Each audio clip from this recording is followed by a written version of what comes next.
The city was a constant hum. Not a metaphorical hum, a real one. The kind that gets into your bones, the low-frequency thrum of a million lives stacked on top of each other, vibrating through concrete and steel. You don't notice it until it's gone. And for me and Chloe, the first thing we noticed about Frostvein, Alaska, was the silence.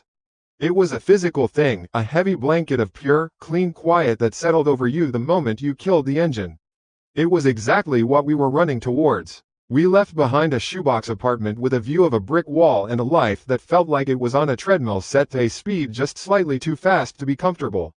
We cashed in what little savings we had, sold most of our stuff, and bought a cabin, sight unseen, on the edge of a town most people couldn't find on a map.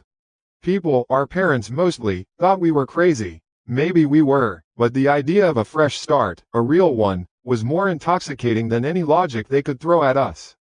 The cabin was perfect. I mean, it wasn't perfect. The floors creaked, one of the windows had a draft, and the water pressure was more of a suggestion than a reality. But it was ours. It was made of thick, dark logs that smelled of pine and earth, with a big stone fireplace that became the heart of our new world. From the front porch, all you could see was a sea of snow-dusted evergreens, stretching out to meet a mountain range that looked like a jagged line of broken glass against the sky. It was beautiful in a way that was almost intimidating. It made you feel small, but in a good way. Like your problems were small, too. Chloe fell in love with it instantly. She's a writer, and for years the city had been giving her nothing but static. Here, she was alive. I'd find her sitting by the big picture window for hours, just watching the snow fall, a little leather-bound notebook open on her lap. She started a journal, something she hadn't done since she was a teenager. She said she wanted to capture everything, every little detail of this new, quiet life. The way the sunlight looked on fresh snow, the weirdly formal way the checkout girl at the town's only grocery store said, "Have a good one," the tracks of some unseen animal leading from our porch into the dense woods. Her first few entries, she told me, were filled with nothing but pure, uncut optimism.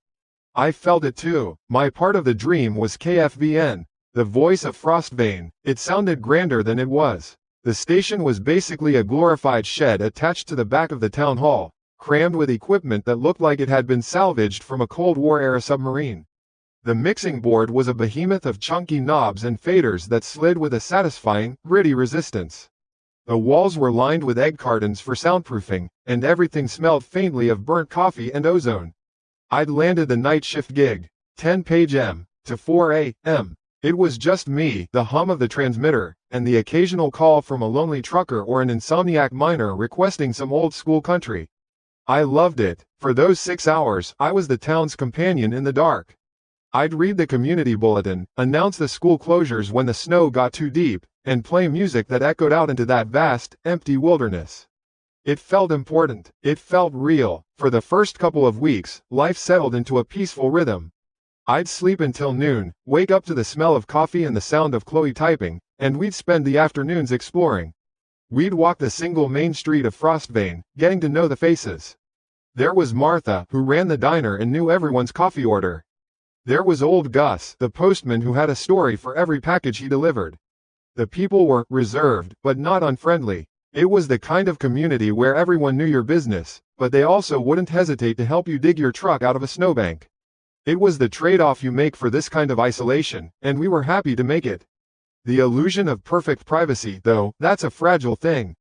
It happened about 3 weeks in. It was a Tuesday night, or technically Wednesday morning, around 2 a.m. The airwaves were dead quiet. I was in the middle of a long set of classic rock, leaning back in the creaky office chair with my feet up on the console, just watching the little green lights on the power meter bounce. The special request line blinked. It wasn't the main line, but a secondary one that was rarely used. I almost didn't answer it. "KFVN, you're on the air," I said, my voice smooth and practiced, the classic radio DJ delivery. There was silence for a beat. Just a faint, staticky hiss, like the person was calling from a bad cell area. Then, a voice. It wasn't like the other callers. It was a whisper. A dry, raspy sound, so close to the receiver it felt like he was whispering right into my ear. "Hello, Liam." I froze for a second. No one ever used my name. I was just the DJ, or KFVN. I chalked it up to small-town familiarity. Maybe it was one of the guys from the mine. "Hey there," I said, trying to keep my tone light. What can I play for you tonight? Another pause. The hiss got a little louder. Play something soft. The words were drawn out, each syllable a struggle. Something soft, got it. Any particular artist in mind? No, you pick. It was weird, but not overtly threatening. Just off. I've dealt with my share of strange callers back in the city. Drunks, loners, pranksters. This felt different, but I couldn't put my finger on why. It was the intimacy of the whisper, maybe. The way he said my name. All right, coming right up for you, mystery caller, I said, forcing a bit of cheer into my voice. I queued up a mellow track, something by Fleetwood Mac. As I was about to fade out the call and transition to the music, the voice came back, still a low, gravelly whisper. One more thing, yeah, those olive green curtains. The whisper hung in the air, and for a second, I thought the line had cut out. I was about to hang up. The ones Chloe put up yesterday. They really tie the room together. Click. The line went dead. I sat there, in the quiet of the broadcast booth, with Stevie Nicks singing softly through my headphones. My blood went cold. It wasn't a sharp, sudden fear, but a slow, creeping chill that started in my gut and spread through my whole body. How could he know that? Chloe had just bought them 2 days ago at the general store. They were a deep olive green, a splash of color in our rustic, wood-toned living room. She'd spent all of yesterday afternoon hemming them and hanging them herself. We hadn't had any visitors. We hadn't told anyone. It was a tiny, insignificant detail of our private life. A detail he shouldn't have known. A detail he stated as a simple fact. My mind started racing, trying to find a logical explanation. It had to be a neighbor. Our cabin was isolated, but not completely. There was another property a few hundred yards away, deeper in the woods, though we'd never seen anyone there. Could someone see into our living room from the trees? With binoculars? The thought made my skin crawl. Maybe it was the guy from the general store, making a weird, misguided attempt at being friendly. But how would he know my name and connect me to the curtains Chloe bought? I finished my show on autopilot. My easygoing radio persona felt like a mask I was struggling to keep from slipping. Every shadow outside the studio window looked like a person standing there, watching. The familiar, comforting silence of Frostvane now felt heavy, watchful. When my shift ended at 4, the drive home was different. My headlights cut a tunnel through the darkness, and for the first time, I was acutely aware of the vast, impenetrable black on either side of the road. The towering pines weren't majestic anymore, they were just places for someone to hide. I parked the truck and walked to the front door, my boots crunching on the pristine snow. The porch light was on, casting a warm, yellow glow. Inside, I could see the soft light of a lamp in the living room. Everything looked exactly as it should. Safe. Normal. I stepped inside, shrugging off my heavy coat and the chill that had nothing to do with the temperature. Chloe had fallen asleep on the couch, her journal resting on her chest. The fire had burned down to glowing orange embers. And there they were, hanging perfectly in the large picture window, bathed in the gentle lamplight. The olive green curtains. I stood there for a long time, just staring at them. They looked beautiful. They did tie the room together. The thought made me feel sick. Chloe stirred on the couch, her eyes fluttering open. Hey, she mumbled sleepily. How was work? Quiet, I said, forcing a smile. Just another night. I looked from her trusting, sleepy face to the curtains, and then to the black, endless void of the forest visible through the glass. I made a decision right then. I wasn't going to tell her. Why scare her? It was nothing. It had to be nothing. Just some local eccentric, a nosy neighbor who didn't understand boundaries. That's all it was. But as I bolted the door and double-checked the lock on the window, the man's dry, raspy whisper echoed in my head, a sound that didn't belong in our quiet, perfect world. And I knew, deep down, that a seed had been planted. A tiny, cold seed of fear in the heart of our new beginning. I wish I could tell you that the call about the curtains was a one-off thing. Some weirdo with a pair of binoculars and a bad sense of humor. But that's not how this works. That whisper wasn't a prank. It was an introduction, and the silence on the line after he hung up was the sound of a door being opened that we would never be able to close again. The calls didn't stop. They got worse. They became a part of my nightly routine, as regular as the station ID and the weather report. Sometimes he'd call twice, 3 times a night. The whisper was always the same, a dry, papery sound, like dead leaves skittering across pavement. It was so close to the receiver, so intimate, it felt like he was in the booth with me. his lips just inches from my ear. He never stayed on long, just enough to drop a little piece of our life into my lap, a little grenade of impossible knowledge. Chloe hums when she's cooking, he'd whisper one night. The same little tune, every time, and my blood would run cold all over again, because she did. It was some half-remembered pop song from when she was a kid, a mindless little melody she'd hum while stirring a pot or chopping vegetables. I hadn't even really noticed it myself until he pointed it out. Another night, it was a joke. A stupid, private joke I told her over dinner. We were eating chili and I'd made some dumb comment about how the beans were plotting a hostile takeover of my digestive system. She'd laughed, a real, full-throated laugh that made her eyes crinkle at the corners. 24 hours later, the whisper came through my headphones. A hostile takeover. That's funny, Liam. Very funny. Click. I slammed my fist on the console, rattling the coffee mug in its holder. It wasn't just that he knew. It was how he knew. It implied constant surveillance. It meant that our cabin, our sanctuary, wasn't a sanctuary at all. It was a fishbowl, and he was always watching. I was falling apart at the station, but I was trying to hold it together at home. I still hadn't told Chloe about the calls. How could I? How do you tell the person you love that a stranger is crawling inside every private moment you share? That he's listening to your jokes and cataloging the songs she hums? All it would do is transfer my terror onto her. I thought I was protecting her. Looking back, that was the stupidest thing I've ever done. But she felt it anyway. I could see it. The writer who had been so full of life and inspiration was becoming withdrawn, quiet. Her journal, which had been her constant companion, now seemed to be a catalog of a different kind of observation. I'd see her sitting by the window, not admiring the view, but scanning the tree line, her gaze sharp and nervous. "I feel like I'm being watched," she said one afternoon, her voice small. We were sitting on the porch, a mug of tea growing cold in her hands. "It's probably nothing. It's just so quiet out here. You know, your mind plays tricks on you." I agreed with her. I told her it was just the isolation getting to her. But my words felt like ash in my mouth. Because I knew it wasn't her mind playing tricks. The real shift, the moment the vague, creeping dread turned into something sharp and real, happened on a Wednesday morning. I'd just gotten home from my shift and was dead tired. Chloe met me at the door. Her face was pale, her eyes wide. She didn't say anything, just grabbed my hand, her fingers cold and trembling, and pulled me toward the front porch. "Look," she whispered, pointing at the wooden steps. I looked, and for a second, I didn't understand what I was seeing.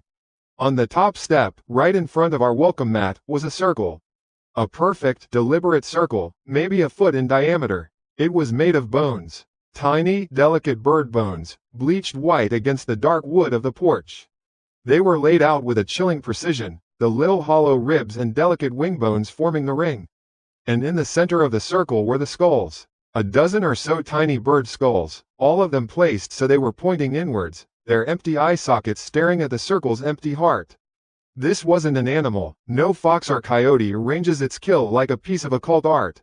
This was a message. This was an offering. This was an escalation from watching to doing. He had been here, on our porch, while we slept. What the hell is that? Chloe's voice was barely a breath. I don't know, Chloe. A fox, maybe? They do weird stuff. I lied, the words tasting like poison. The lie was so thin, so pathetic, but it was all I had. I couldn't let the terror win. Not completely. A fox didn't do that, Liam, she said, her voice flat, devoid of emotion. She knew. That's not an animal. I got a shovel from the shed and scooped the whole ghastly thing up, trying not to look at it, trying not to imagine the hands that had so carefully, so patiently, arranged it. I walked to the edge of the woods and flung it as hard as I could into the trees. But I couldn't fling the image from my mind. The perfect circle, the inward-facing skulls. That night at the station, I was a wreck. Every creak of the old building was him. Every shadow was his shape. The call came at 1:17 a.m. KFBN, "You're on the air," I said, my voice tight.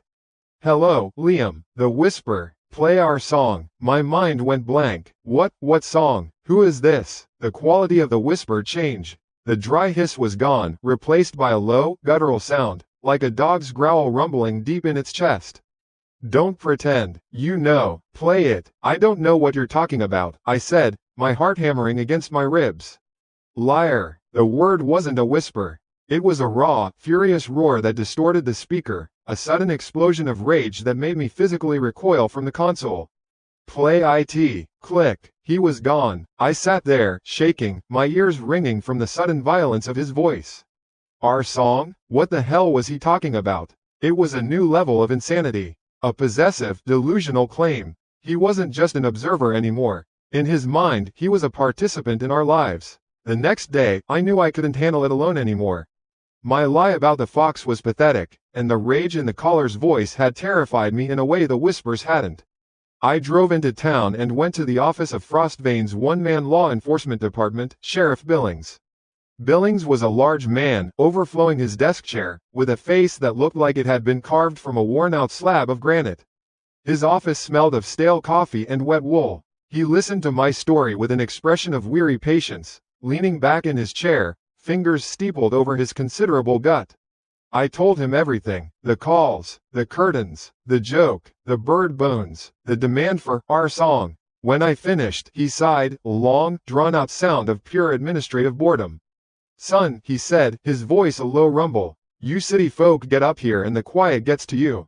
You're not used to it. You start seeing things, hearing things. This isn't me hearing things, I insisted, leaning forward. This is real. He was on my porch. Probably kids, or old man Hemlock up on Ridge Road. He's a strange bird, likes to collect bones and things. Wouldn't hurt a fly, but he gets his kicks rattling newcomers. He knew my name. He knew my wife's name. He knew a joke I told in my own kitchen. Billings shrugged, a gesture that barely moved his massive shoulders. It's a small town, Liam. People talk. The girl at the grocer's, she probably heard Chloe say she was buying curtains for her husband, the new DJ at KFVN.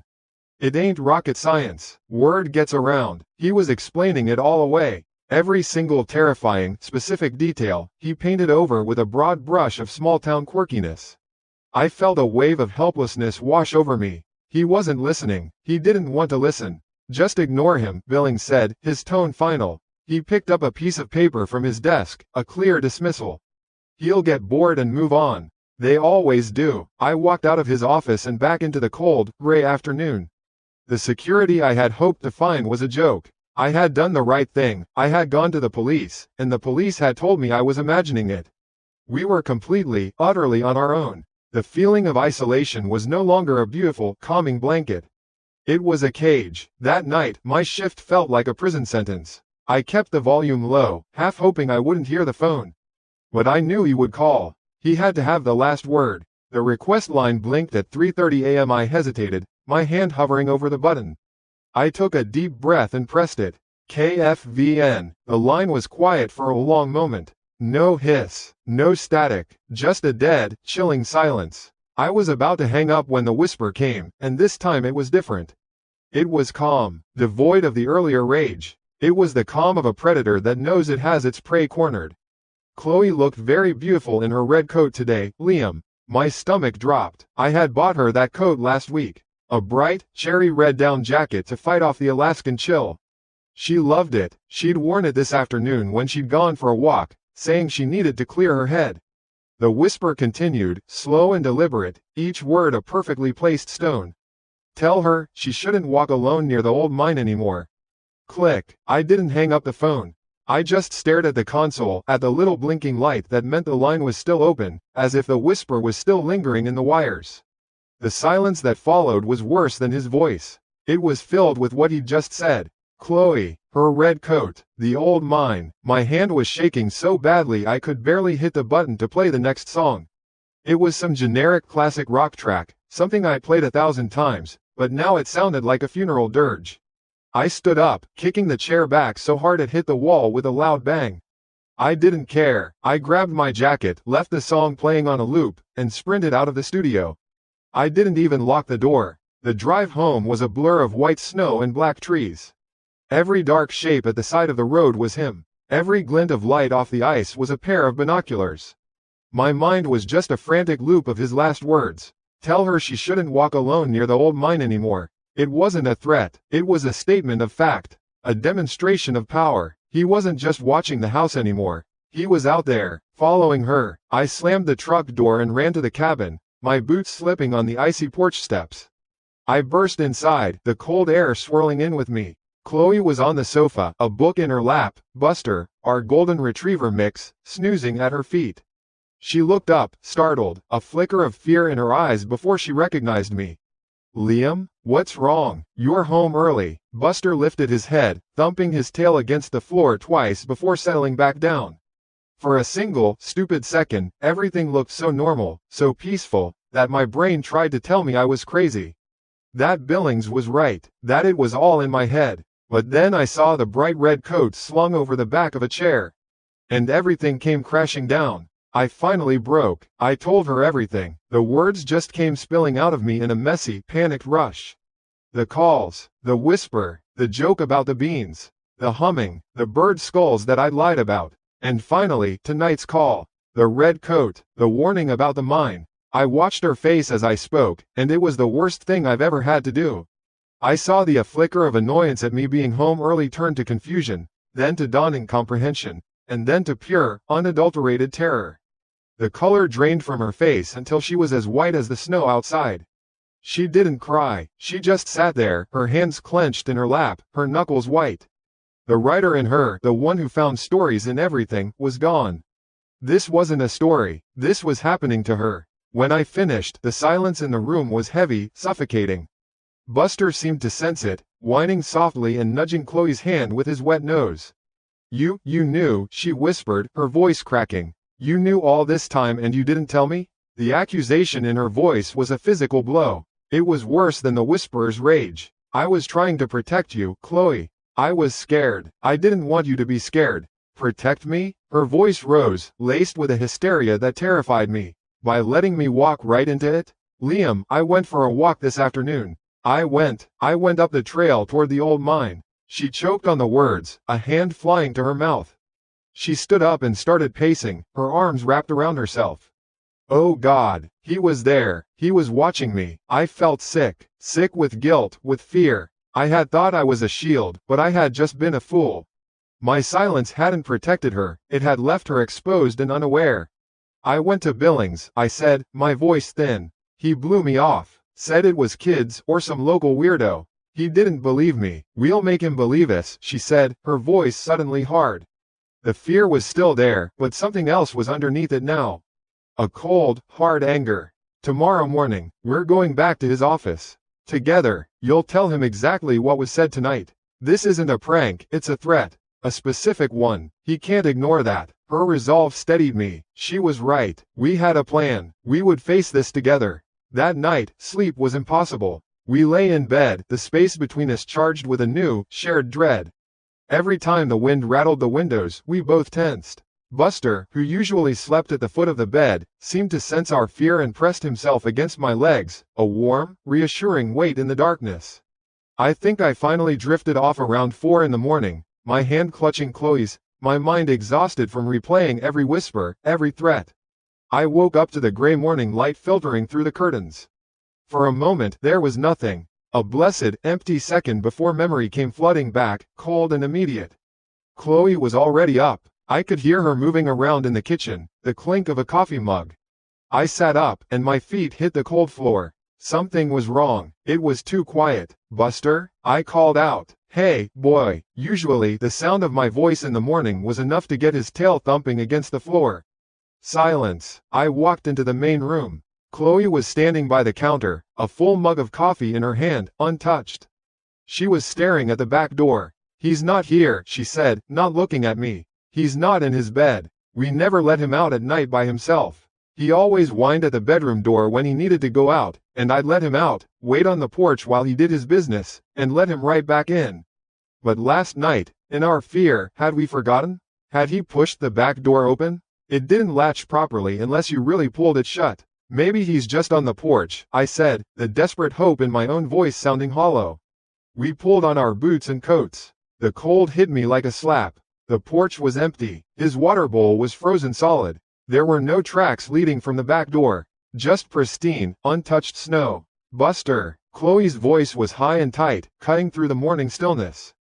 Buster, come on, boy. We started searching. We circled the cabin, calling his name until our throats were raw. Our shouts were swallowed by the vast, silent forest. We were two tiny, frantic people in a world of white and gray. Panic began to set in, a cold, sharp-edged thing in my gut. This wasn't right. Buster never wandered. He was a homebody, always sticking close. An hour passed. Then too, the hope that had been a flicker was now all but extinguished, replaced by a certainty so dreadful I couldn't even give it a name. I was crashing through the brush on the west side of our property when I realized I hadn't heard Chloe call out for a few minutes. I stopped, listening. The only sound was my own ragged breathing and the drip of melting snow from the pines. "Chloe?" I yelled. No answer. And then a thought, cold and clear as ice, sliced through my panic. The old mine. I started to run, my legs pumping, my lungs burning. The snow was deeper here, grabbing at my boots, trying to pull me down. I didn't care. I just ran, following the faint trail that led up the gentle slope toward the abandoned mine shafts. It was the same path she had walked yesterday, the path he had watched her walk. I didn't see her at first. I saw the tracks, her boot prints in the snow, leading off the main path toward a thick cluster of birch trees. They stopped abruptly. It was there that I found her. She was on her knees in the snow, her back to me. Her shoulders were shaking with silent sobs. She wasn't making a sound, but her whole body was convulsing with a grief so profound it felt like the air around her was vibrating with it. "Chloe," I said, my voice barely a whisper. She didn't turn around. She didn't seem to hear me. My eyes followed her gaze, up from where she knelt, to a low-hanging branch on one of the birch trees. Something was hanging there. It was red, a bright, festive red against the stark white of the birch bark and the snow. It was his collar, Buster's favorite red nylon collar, the one with the little silver bone-shaped tag that had his name and our phone number on it. It was just dangling there, turning slightly in the breeze. And it was stained. The bottom half of it, the part that would have been against his throat, was crusted with something dark. Dried blood, so much of it that it had turned the bright red nylon to a dark, ugly brown. It had dripped down and frozen onto the silver tag. A single, perfect, frozen drop of our dog's blood. The air left my lungs in a whoosh. It was a message, a punishment, a trophy. This wasn't about scaring us anymore. This was a violation. He had stolen a part of our family and left this grotesque reminder, this monument to his cruelty, right where he had warned us not to go. He was showing us what he was capable of. He was showing us that he could touch us, hurt us, take from us, whenever he wanted. I stumbled forward and knelt beside Chloe, wrapping my arms around her. She felt brittle, like she might shatter. She finally made a sound, a low, guttural moan of pure anguish that wasn't human. She was clutching something in her gloved hand. It was the collar. She must have taken it down from the branch. She held it to her chest like a sacred relic. We stayed like that for I don't know how long, just two broken people kneeling in the snow. The sun was higher now, but it gave no warmth. Everything was just cold. The cold snow, the cold air, the cold horror in my veins. Finally, I helped her to her feet. She was unsteady, leaning all her weight on me. I thought the worst was over. I thought we had found the bottom. I was wrong. The bottom was much, much deeper. She wiped at her eyes with the back of her free hand, her gaze still unfocused and hazy with tears. And then she froze. Her body went completely rigid in my arms. Her breath hitched. Her eyes widened, staring past me, toward the edge of the forest that bordered the clearing. "Liam," she breathed, her voice a thread of sound. I followed her gaze. I saw nothing, just the dense wall of pine and spruce, the dark trunks standing like sentinels against the snow. "What is it, honey? What do you see?" She didn't answer. She just lifted a trembling, gloved hand and pointed. "He was there," she whispered. "Right there, by that big tree, just standing there." I squinted, trying to see what she saw, my heart hammering against my ribs. "Who was there, Chloe?" "Him." The word was barely audible. "A man, tall. He was just standing there, watching me." Her voice broke, and a fresh wave of tears streamed down her pale cheeks. "He was watching me cry." For a second, the world just stopped. There was me, Chloe, the blood on the collar, and the empty space in the trees where she said he'd been. The snow, the cold, the sheer silence of the Alaskan wilderness, it all pressed in. He wasn't a voice on the phone anymore. He wasn't a theory or a prank. He was a shape. He was real. He had been right there. The silence broke. It was Chloe. She didn't scream like in the movies, a high, sharp shriek. It was a raw, animal sound, torn from the deepest part of her lungs. A noise of pure, undiluted terror. And then she was running. Not looking back, just scrambling, falling to her knees in the deep snow, getting up, and running again, a wild, panicked retreat back towards the cabin. I didn't have to think. My legs were already moving, my brain operating on a single, primal command. Get her inside. I caught up to her, grabbed her arm, and half dragged, half carried her the rest of the way. We practically fell through the back door, slamming it shut behind us. I fumbled with the deadbolt, my fingers numb and clumsy, finally ramming it home with a loud, metallic thunk. We stood there in the middle of the room, gasping for air, our breath pluming in the cold air of the cabin. Chloe was shaking so hard I could feel it through my coat. She was still clutching the bloody collar to her chest, her knuckles white. He was watching me, she said, her voice a ragged whisper. Liam, oh, God, he was watching me find it. He wanted to see it. She finally looked at me, her eyes wide with a horror that went beyond fear. It was the horror of understanding. This wasn't random, it was a performance, and we were the audience. Okay, I said, trying to make my own voice steady, trying to be the anchor. It was a lie, I was adrift, same as her. Okay, we're inside, we're locked in, we're calling Billings, right now, no more being blown off. We tell him everything. The caller, the man in the woods, everything. I guided her to the sofa and she sank into it, not letting go of the collar. I went to the wall phone in the kitchen, my heart pounding a frantic rhythm against my ribs. I picked up the receiver. Nothing, a dead, flat silence. I clicked the hook a few times. Still nothing. Then I saw it. Through the kitchen window, I could see the thick black phone line that ran from the pole to our cabin, sagging low. And dangling from it, severed, were the two ends, swinging slightly in the rising wind. He hadn't just watched. He'd been busy. Liam? Chloe's voice was small. I couldn't tell her. Not right now. It was too much. Line's busy, I lied, my voice sounding thin and weak even to my own ears. I'll keep trying. Thing is, the weather's getting bad. The radio said a big storm was coming in. Maybe everyone's calling in. That part wasn't a lie. The sky outside had turned from a flat gray to a bruised, angry purple. The wind was picking up, rattling the window panes in their frames. It started subtly at first, a few flakes drifting down, lazy and soft. Then a few more. Within 20 minutes it was a curtain of white, a swirling, blinding blizzard that erased the world outside our windows. The forest, the mountains, the trail to the old mine, all of it was gone, swallowed by the storm. Our cozy little cabin suddenly felt like a shoebox in the middle of a churning, white ocean. And then, with a flicker and a low hum, the lights went out. The darkness was absolute. It was a physical presence in the room, thick and suffocating. The only sound was the wind, which wasn't just whistling anymore. It was screaming, a high, thin shriek that clawed at the walls of the house. We were cut off. No power, no phone, a monster in the woods. And now this. The isolation we'd sought, the quiet life we'd wanted, it had turned on us. It had become our prison. Okay, I said into the blackness, my voice loud to fill the space.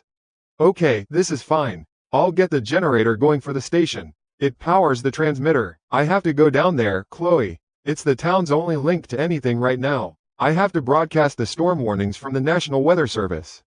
People need to know. The words felt hollow, a ridiculous bit of civic duty in the face of our personal apocalypse.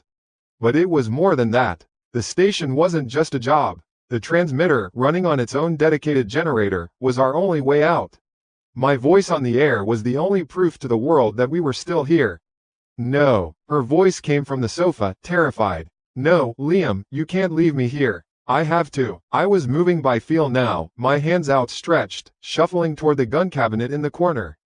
Honey, listen to me. This is our best shot. If I'm on the air, I can do something. I don't know what, but I can do something. If something happens, I can tell the whole town. I fumbled with the key, my hands shaking, and opened the cabinet.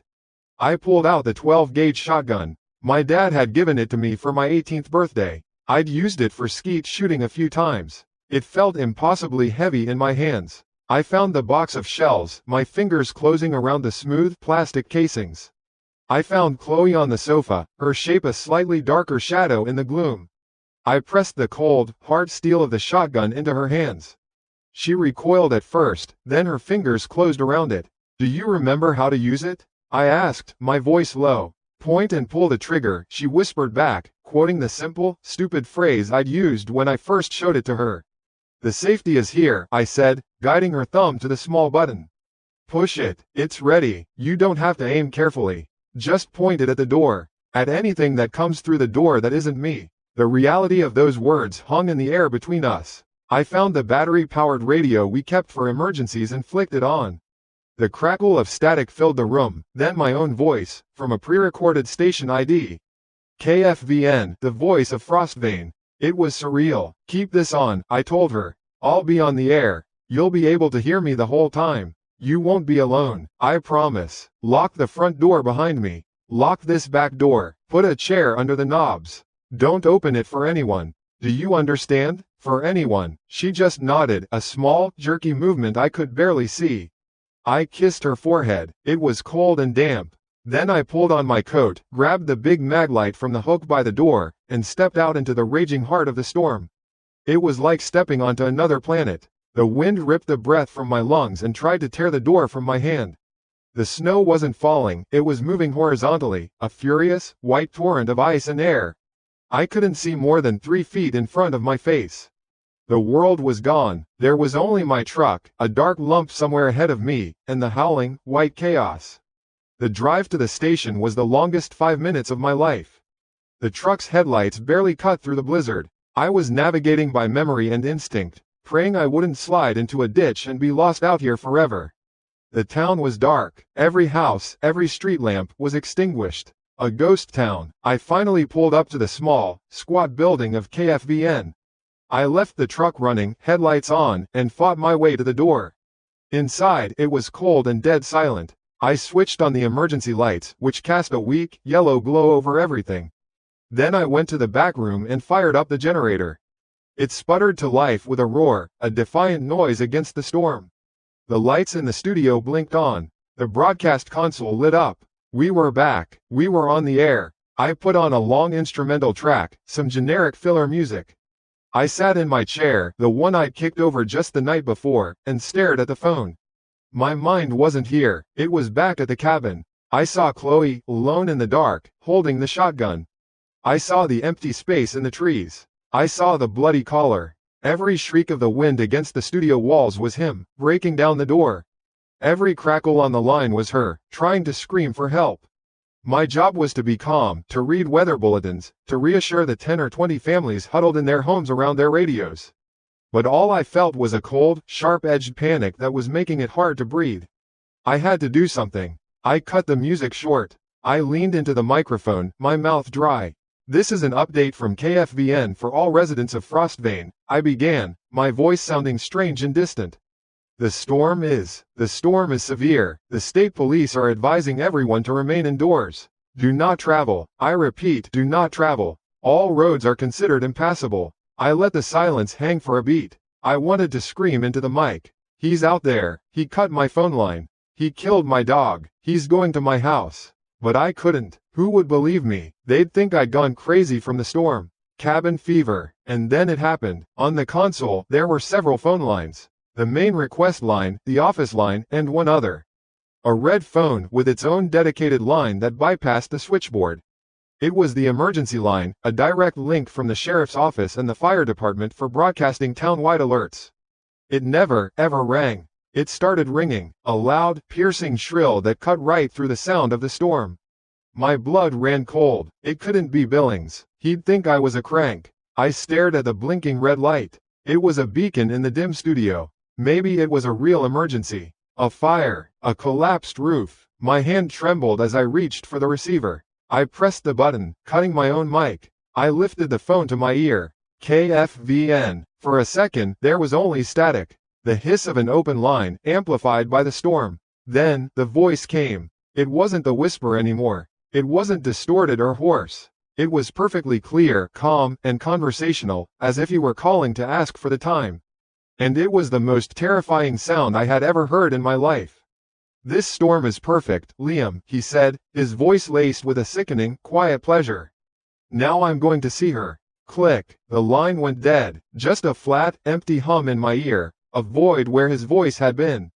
For a solid second, I didn't move. I couldn't. My brain just refused to process the words. Now I'm going to see her. It wasn't a threat. It was a statement of fact. A schedule, an appointment he intended to keep. The receiver slipped from my suddenly slick hand, clattering against the console. The sound snapped me out of it. No. The word tore out of my throat, raw and useless, echoing in the tiny, soundproof studio. I scrambled to pick up the phone, jamming it back to my ear as if it would somehow bring him back.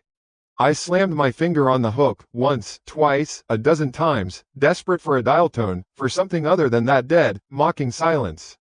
Nothing. He was gone. He was on his way. My mind supplied the image instantly, a dark shape, moving through the impenetrable white of the blizzard, a ghost made of hate, zeroing in on the one pinprick of light that was our cabin. And Chloe was there, alone, with a shotgun she barely knew how to use and a battery-powered radio. The radio, my eyes shot to the broadcast console. The on-air light glowed a placid red. I was live. I was broadcasting storm warnings to a town that was deaf and blind. Civic duty, responsibility, it was all a joke. What was the point of warning people about impassable roads when a monster was walking right up to my front door? A wave of absolute, paralyzing helplessness washed over me. I was 5 minutes away, but in this storm, it might as well have been 100 miles. I was trapped in this box, this little hub of communication, and I was utterly, completely useless. The wind howled against the building, a physical manifestation of my own screaming panic. I could picture him now, reaching the porch, the steps creaking under his weight, the sound swallowed by the storm.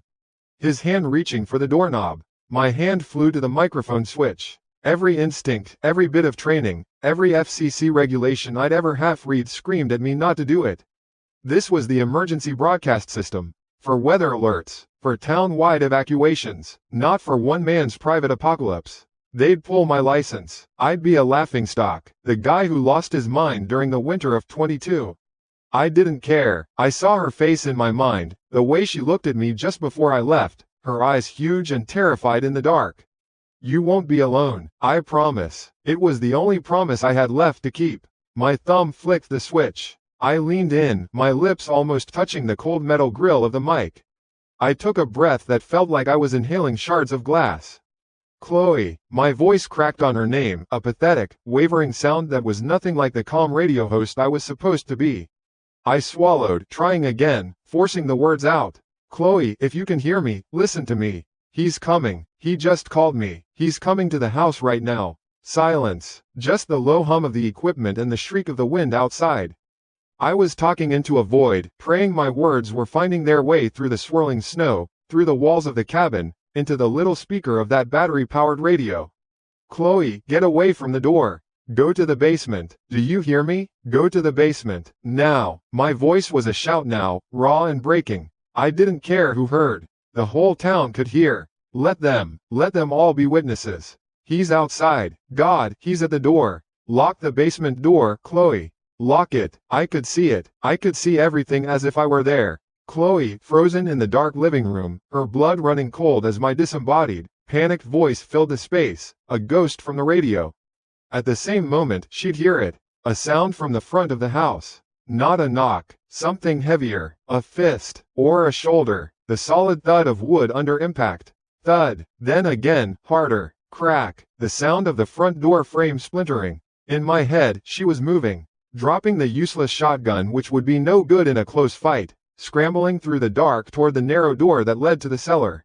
My voice from the radio was her guide, her goad. Hurry, Chloe, he's getting in. Then, as if summoned by my frantic broadcast, the main station line began to ring.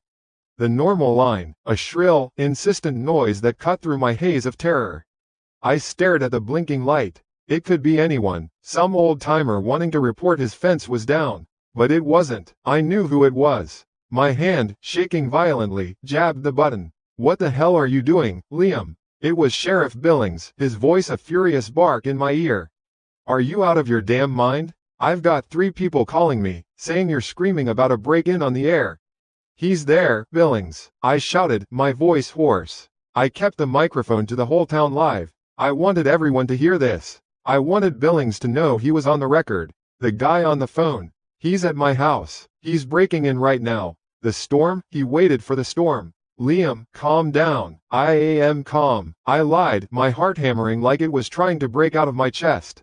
You have to go there. You and whoever else you can find. He cut the phone line. He killed my dog. I told you. Why didn't you listen to me? There was a pause on the other end of the line. It wasn't long, but in that gap, I heard something change in his breathing. The fury was gone, replaced by a dawning, horrified belief. The raw, undiluted terror in my voice wasn't something a man could fake. He's in, I whispered into the phone, and into the microphone. A cold certainty settled in my gut. The battering sound from my imagination had stopped. God, Sheriff, he's in the house. I can't hear him, but I know he's in. He's looking for her. I'm on my way, Billings said, his voice now flat, all business. Got a couple of the boys from the mining crew with me. We were checking the town generator.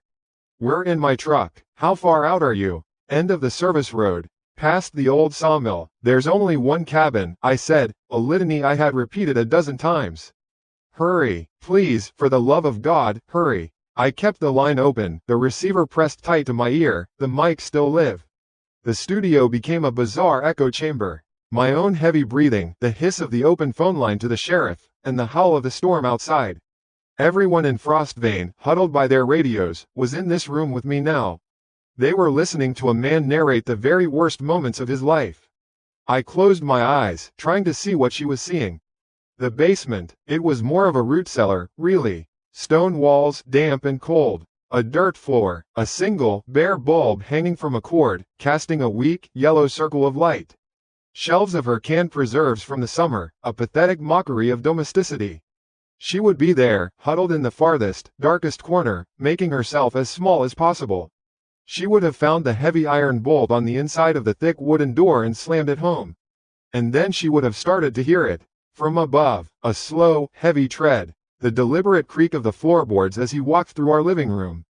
Our home. His bootsteps were an obscenity in the sanctity of that space. He wasn't rushing, he was hunting, savoring it. I could feel his presence filling the small cabin, a tangible stain of malice. I spoke into the mic, my voice barely a whisper, a running commentary for Billings and for the silent, terrified town. He's upstairs. He's walking around, right above her, and then, I imagined him stopping. The footsteps would cease directly overhead. The silence that followed would be worse than the noise. A weighty, terrible silence. Chloe below, holding her breath, her own heartbeat a deafening drum in her ears. Then the voice. It wouldn't be a shout. It would be soft, a conversational, intimate tone that would drift down through the cracks in the old floorboards. A lover's murmur. Chloe, the obscene tenderness of it made bile rise in my throat. I could hear it in my head so clearly. Come out, wherever you are. The game is over, my love. I'm here now. My knuckles were white where I gripped the edge of the console. He's talking to her, I choked into the phone. He's trying to coax her out. We're almost at the turnoff, Liam, Billings' voice crackled back, strained against the roar of his truck's engine in the storm. Just hold on, what else could I do? I could picture the scene above. The hunter, smiling down at the floor, knowing his prey was trapped just a few feet beneath him. He would walk to the cellar door. He'd try the knob, find it locked. He wouldn't be angry. I knew he wouldn't. He would be pleased. It was all part of the game. Thump. The sound echoed in my imagination, so powerful I flinched in my chair. The first kick to the basement door. He's at the door, I said, my voice flat, narrating the end of my world. He's at the basement door. Thump. Crunch. The sound of stressed wood, of history and safety splintering. It won't hold, I heard myself say. It's an old door. It's not going to hold.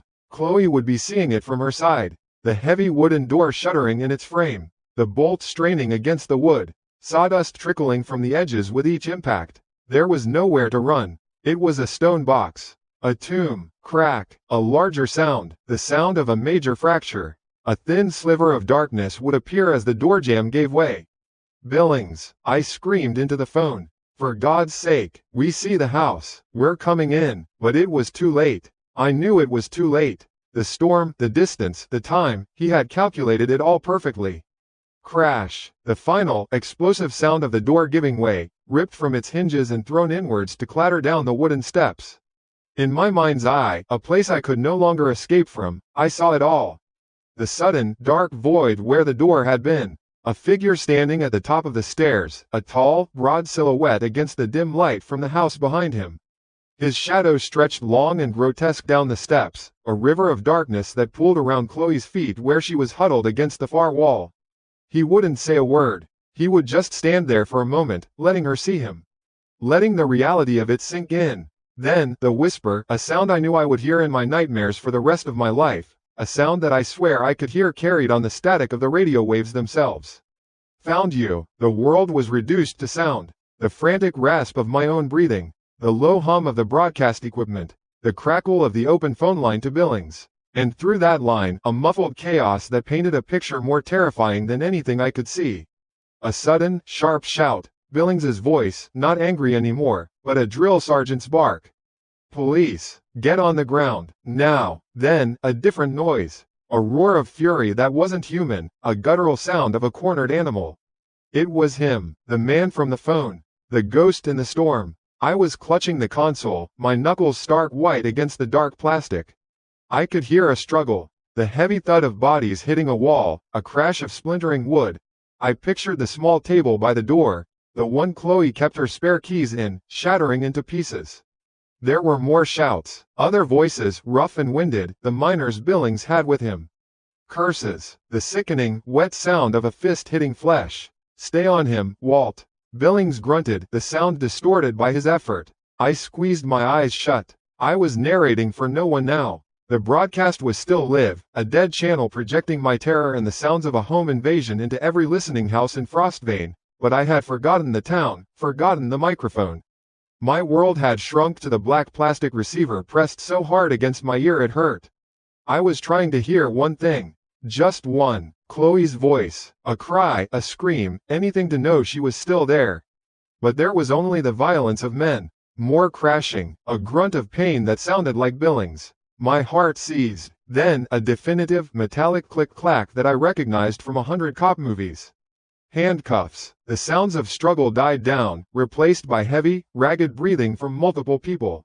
The storm still howled outside the studio window, but in my ear, a new kind of silence fell. A silence filled with questions. I couldn't bring myself to ask. I just waited, my own breath caught in my throat. Finally, Billings's voice came back on the line, scraped and exhausted. Liam, I couldn't form a word. I just made a sound, a pathetic croak. We got him, he said. He's down. Coughed. It's over. There was a pause. Are you still on the air? Is she? I managed, the words sticking to my dry tongue. She's okay, son, he said, and the relief that hit me was so absolute it was like a physical blow. My legs gave out. I didn't fall, but I slumped into my chair, the strength gone from my body in a single, dizzying rush. I rested my forehead against the cool surface of the console. She's safe. Shaken up bad, but she's not hurt. We got here just as he was starting down the cellar stairs. I started to shake, not just a tremor, but a full-body convulsion, my teeth chattering uncontrollably. Thank you, I whispered into the phone, and into the live microphone.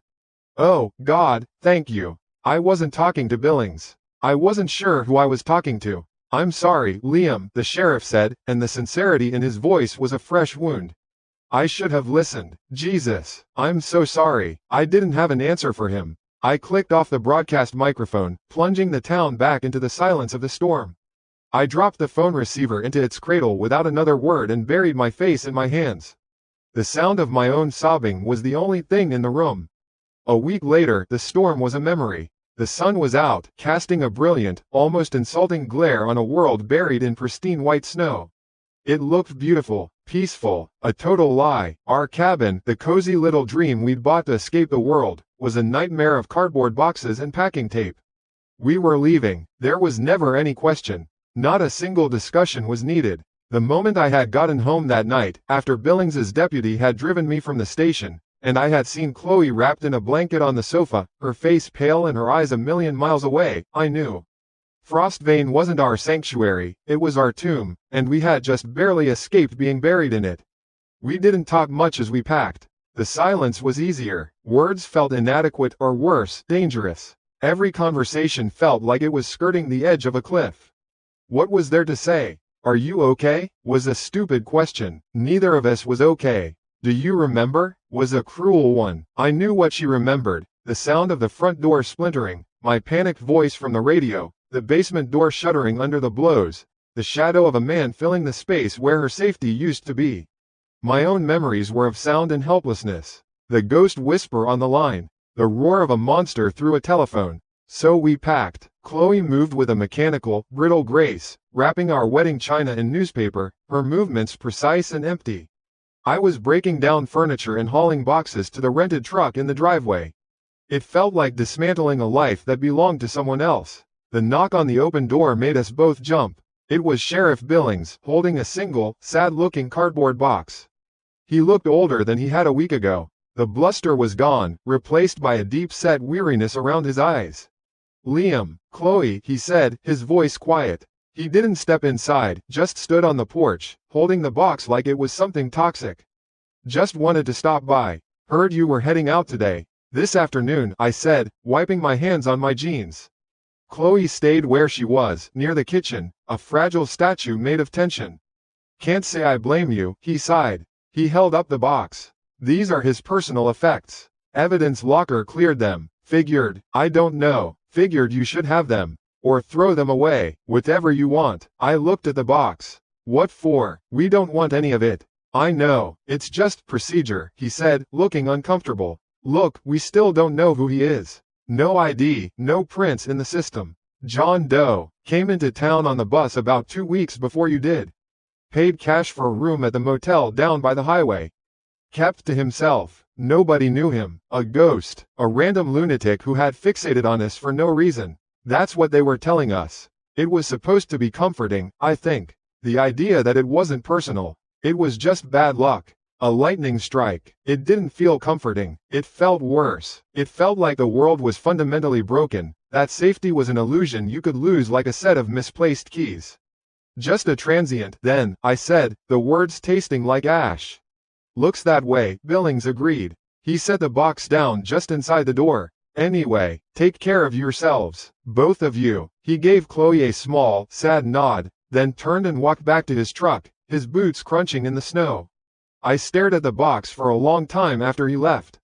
It was just a plain brown box, taped shut. John Doe, personal effects. I should have just picked it up and thrown it in the burn barrel out back. That would have been the smart thing to do, the healthy thing, but I couldn't. It was the only tangible piece of the nightmare. The rest was just echoes and shadows in our heads. I needed to see it. I needed to understand what kind of person does this. "Liam, don't." Chloe's voice was barely a whisper from across the room. "I just want to see," I said, more to myself than to her. I grabbed the utility knife from a nearby toolbox and slit the tape. The contents were pathetic. A threadbare wool coat, a single pair of worn-out boots, a dog-eared paperback novel, a cheap disposable razor, a few dollars in change, the mundane belongings of a man with no life. There was nothing here, no answers, no clues to the monster he was. Just stuff. I was about to close the flaps and take it outside when my fingers brushed against something hard and plastic at the bottom. I pulled it out. It was an old MP3 player, a cheap, no-name brand from a decade ago, its silver plastic scuffed and scratched. A grimy pair of earbuds was wrapped tightly around it. Curiosity is a strange, stupid impulse. I unwound the earbuds. The little screen flickered to life when I pressed the power button, the battery clearly on its last legs. I navigated the simple menu. There was no music library, no artists, no albums. Just a single audio file. That was it. One file. Its title was just a random string of numbers. "10,052,018. "What is it?" Chloe asked. She had moved closer, her voice still cautious. "I don't know. Some old MP3 player," I said. My thumb was hovering over the play button. Part of me, the rational part that had been screaming at me for weeks, told me to stop. To crush the thing under my heel and throw the pieces into the snow. But I didn't. I pressed play. For a second, there was only static. Then, a tinny, poor-quality sound crackled through the cheap earbuds. It was music. Faint. Familiar. It was an acoustic guitar version of "First Day of My Life." Our wedding song. My blood ran cold. "What the hell?" I whispered. I could hear voices now, underneath the music. They were distorted, muffled by the terrible recording quality, but I recognized them instantly. It was my voice, And Chloe's, young, full of a nervous, brilliant happiness I could barely remember feeling. To be your husband, your friend, your family. My own voice, captured and played back to me from a madman's pocket. To love you and to cherish you, for as long as we both shall live. Chloe's voice, a sweet, clear promise. It was a recording of our wedding video. Some low-quality, bootleg recording, probably made by pointing a cheap microphone at a laptop speaker. Bile rose in my throat. Why would he have this? And then I heard it. It started so quietly I thought it was just part of the static. A low, wet, rhythmic sound. An intake and exhale, a wheezing breath right next to the microphone that was recording our vows. And then a whisper, the same whisper from the phone calls. That same horrifyingly intimate, proprietary tone. Mine. The whisper was buried beneath our vows, a demonic subscript to the happiest day of our lives. Chloe, my Chloe. It wasn't a single utterance. It was a loop, a chant, a prayer, underneath my promises, underneath her laughter, underneath the sound of the justice of the peace declaring us husband and wife. There it was, a constant, sickening presence.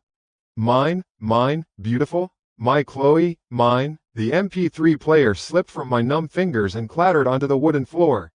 I looked up at Chloe. Her face was a mask of chalky white, her eyes wide with a dawning horror that was far worse than the fear I'd seen in them during the storm. It all clicked into place, every confusing piece, every strange detail, snapping together into one unbearable picture. The intimate knowledge of our lives. The way he knew her name. The demand to play our song. He wasn't a random transient. He wasn't some local eccentric from Frostvane. The dates on the file name. October 5, 2018, our wedding day. He was there. He had been a guest at our wedding. A face in the crowd. A friend of a friend, a distant cousin, a co-worker's plus one, it didn't matter. He had been there, watching, breathing, obsessing. And he had followed us. He had followed us for years, a shadow clinging to the edges of our happiness. He followed us all the way to the edge of the world. Frostvane hadn't been the source of our terror. It was never about the isolation or the strangeness of a new place.